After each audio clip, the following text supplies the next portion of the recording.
When our hands met, I felt the world slow, not in a dramatic sweeping fashion, but in a quiet, intimate way that only those who have touched something profound can understand. I had always been taught that my hands were not entirely mine. They were extensions of a legacy, gestures of grace, movements that should inspire respect and reverence. But that moment when our hands met, it felt like the first time they had been allowed to be simply human. There was no crown, no responsibility in that fleeting contact, just a connection that spoke in ways words could never articulate. As I felt your warmth, I knew that nothing in my training could have prepared me for the gentle tug that came with it. It wasn't a spark, it was a soft understanding. It was as though our hands knew each other, like they had touched across time, across space, and this meeting was a long-awaited reunion. I had been raised to reign, to rule, but no one had told me what it would be like to surrender to such an honest, raw moment. I stood there, still for a fraction of a second, not sure if I should pull away or let it linger longer. My heart beat faster than it had when I stood in front of audiences, giving speeches, or when I sat at the royal table, poised and collected. This was different. It was not the kind of meeting that can be recorded or translated into polished words or titles. It was just a moment where two souls brushed against one another in the simplest of forms. The truth is, I did not know you, and you did not know me. Yet, in that brief moment, I understood something about myself I had never allowed myself to recognize before. My role as the future queen, the daughter of a nation, had always been so defined. But in that touch, I felt something more elusive, something deeper, myself, without the weight of history, without the title, just the essence of who I was meant to be. Our hands met, and for a brief moment, it felt like I was allowed to be a girl, not a princess. The world continued as it always did. There were royal duties to fulfill, people to greet, and expectations to meet. But the moment our hands had met, it stayed with me in a way nothing else had. I was aware of the eyes around me, the cameras that always followed my movements, and the murmurs of the crowd, but none of it mattered. I found myself carrying that single moment in my heart, as if it were a secret no one could ever take from me. I wanted to preserve it, protect it, hide it in the corners of my mind where no one could reach it. It was my private treasure, a gift I had been given without understanding why, and yet it had changed me. For days afterward, I thought of that touch, tracing the feeling in my mind, replaying it over and over like a melody that refused to fade. How had such a simple fleeting gesture left such an imprint?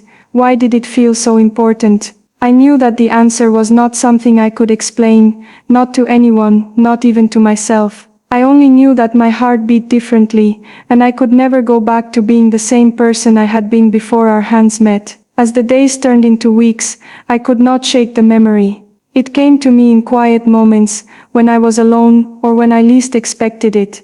A touch as soft as a whisper, as fleeting as a dream, and yet it was the most real thing I had ever experienced.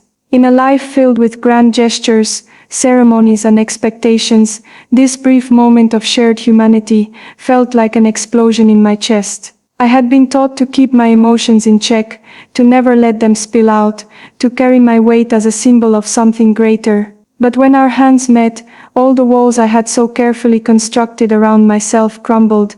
I felt vulnerable, exposed, but not in a way that frightened me. It was liberating. I had been raised to be many things, an heir to the throne, a future queen, a daughter of Spain, but in that moment, I was none of those things. I was just a person, standing before another person, sharing something as simple and as profound as a touch. And it made me question everything I had ever believed about duty, about destiny, and about the life I was meant to lead. I would never speak of it, never share the secret I carried with me. The world would never understand. How could they, a princess, born to rule a kingdom, caught up in a moment of tenderness, that held no political significance, no ceremonial value? It was so small, so simple, that it almost felt wrong to give it so much weight. But I could not help it. I did not know what to do with the feelings that had stirred inside me. The grand halls of the palace, the busy days, the endless lines of people, none of it mattered in the face of what had been shared between us. I realized then that love, in its purest form, does not require a grand stage or an audience. It doesn't need to be acknowledged by others to be real. It simply is. And what I felt in that moment, what I still felt, was real. It was not a fleeting crush or a passing fancy. It was a connection that ran deeper than anything I had ever known. It was something that I would carry with me, not as a burden, but as a quiet strength. Over time I became more aware of my own growing awareness of love. I began to recognize the subtle ways it could appear,